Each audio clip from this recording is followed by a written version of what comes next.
What's up, you guys? Hope you're doing well. Today, I just got back from the gym and I was thinking that I need to make another retention video. I haven't made one for a little bit, but I want to talk about my journey so far right now. Like, I'm well into my first month. I'm past the first month, but I'm well into it, get into the second. And, I want to let you guys know how everything is going. I still haven't relapsed. I'm still strong on the journey, but I just want to talk about everything. So over the past couple weeks, I was just thinking, like, the urges that I would be facing right now wouldn't be nothing compared to how it was in the beginning. Because when you're just trying to stop an addiction initially, you would think that the urges would be a lot more frequent and a lot stronger in the beginning stages. But right now, I've been feeling like really strong urges. It's so much stronger and it's a lot more frequent than how it was when I first started the journey. And I would definitely have to say I've been feeling a lot more urges just because, like, I haven't been on my purpose. I haven't been extremely disciplined like how I was before. One thing that I would say is that I was making a video and I was originally planning to post it maybe a week ago, post it earlier, and I've been procrastinating on it just because when I made the video, something messed up with it, so I couldn't post it. I don't want to post bad content for you guys, so I'm gonna redo the video soon.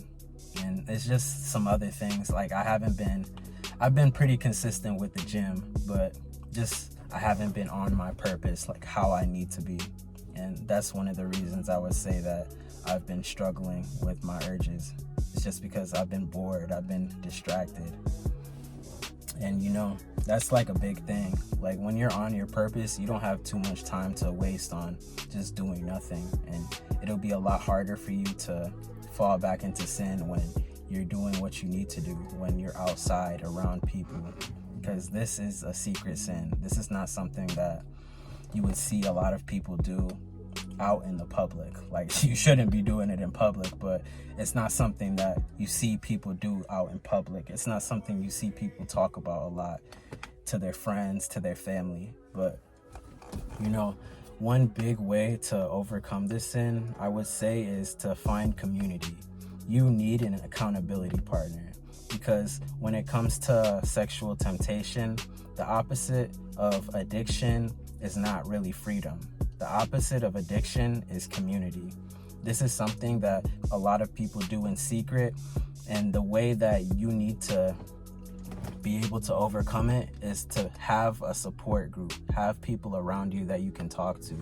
There is a lot of ways that you can find people to help you.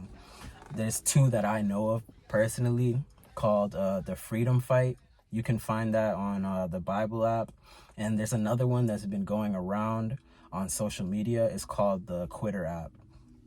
And if you try one of these, you will be able to put yourself in a community of people that are looking to break free from immorality, from sexual temptation. And I would say, like, this is something that every man needs if you are struggling with this sin, because most of the time you cannot do it on your own. You need God, but you also need to confess your sins to others and allow them to pray for you to help you overcome your sin. The next thing I want to say is that this is not the type of sin that people want to do.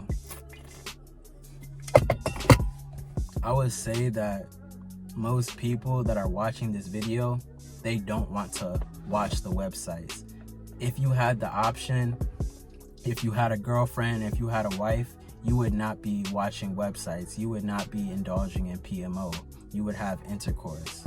But the reason that you always want to give into this sin is because you have conditioned your brain to think that you need this sin to survive. You have made yourself think that you need to give into lust to be able to function throughout your day. And that's another reason why it's so important to break free from this sin. You can't sit here and condition yourself to think that you need a very bad coping mechanism in order to function, because this is not something that is normal. This is not something that people should be doing. the industry itself is bad. It's destroying the actors and the people that indulge in it. It's destroying everyone that is involved in it. And it's something that we cannot be a part of, especially as Christians. One thing about the enemy, Satan, is that he is called the accuser of the brethren. Satan, he will tempt you and tempt you and tempt you into giving into lust, but at the end of the day, it is not him who makes you do it. He is not the one that raises your hand to pick up your phone and type in those websites. You are doing that at the end of the day. And if the devil is able to successfully tempt you, after he does that, he is not going to sit there and clap for you. He is not happy for you when you do stuff like this. But instead, he is going to heaven and he is accusing you to God. He is saying, look at what your child is doing. Look at what your obedient child is doing.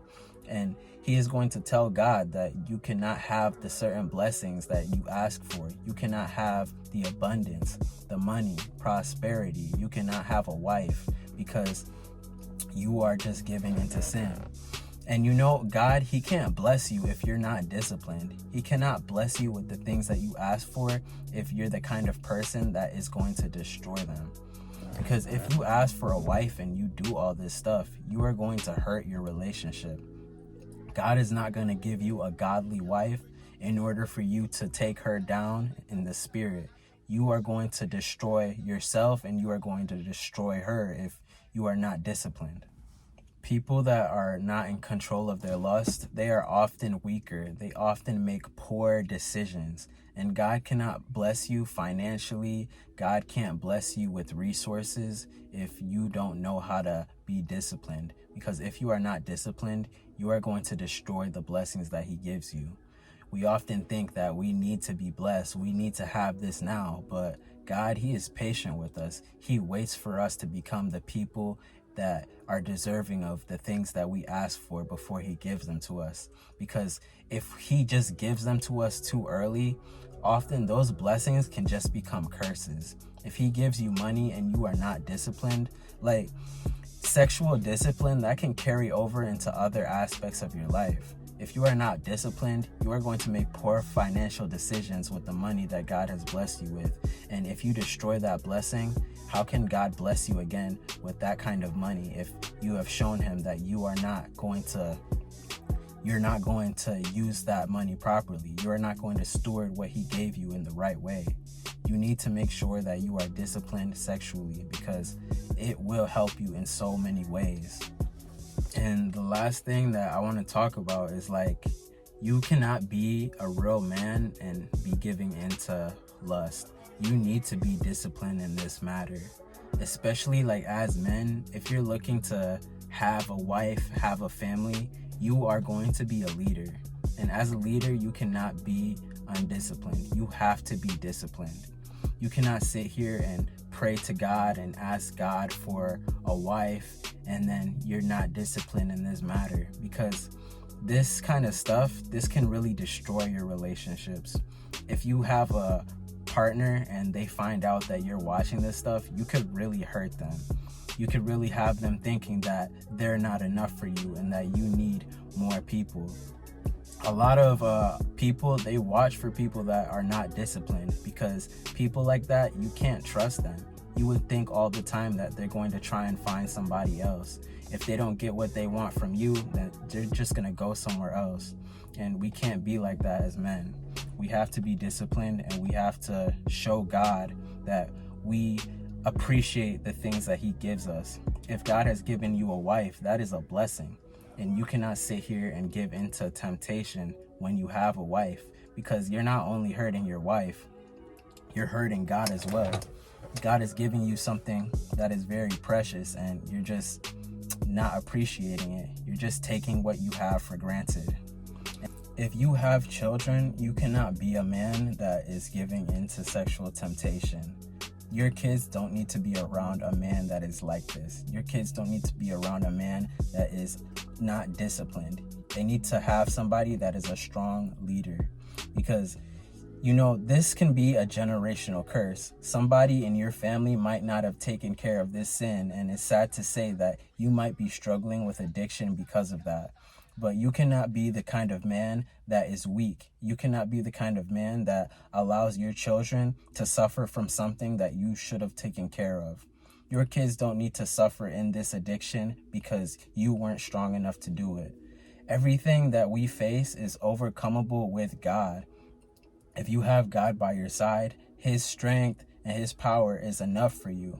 With him, he can help you overcome all things that you may face. So there is no excuse to not overcome the sin.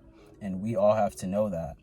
And another thing, like, if you are a leader, if you are somebody that a lot of people look up to, and if you're making videos, you cannot be somebody that is falling into sexual temptation. Like me, I can't sit here and tell you guys all the time, stay on the narrow path, do what is right, follow God, be abstinent. I can't tell you guys all that, and then 5 hours later, I'm in my bed watching videos. Like, if I do that, I'm a hypocrite. I can't sit here and tell you guys all that stuff and not do it myself. God wants people that are authentic.